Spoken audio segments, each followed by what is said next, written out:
partea mea Copilul de Aur și a colegului meu Florin Salam și bineînțeles din partea șefului nostru Dan Bursuc, să dedic această melodie pentru Biggie și pentru cel mai bun prieten al lui, Fagu din Canada.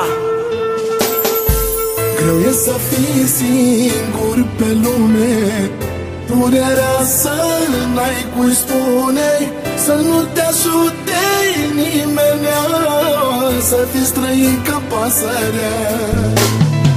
Greu e să fii singur pe lume, durerea să n-ai cui spune, să nu te ajute nimeni, să fii străin ca pasărea. Întreb luna, întreb o stea, întreb luna, întreb o stea, dacă e cineva pentru inima mea. Întreb soarele de ce vărs lacrimile.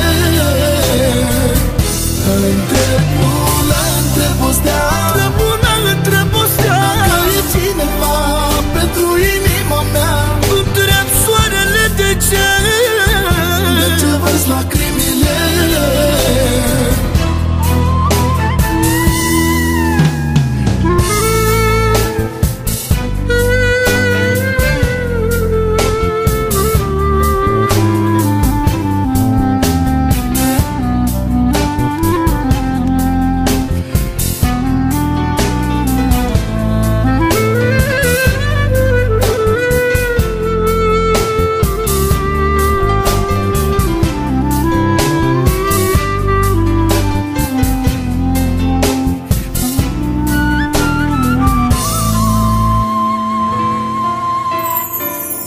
Câte necazuri am strâns, de câte ori ochii mi-au plâns.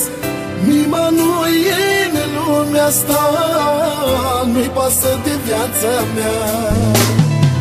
Câte necazuri eu am strâns, de câte ori ochii mi-au plâns.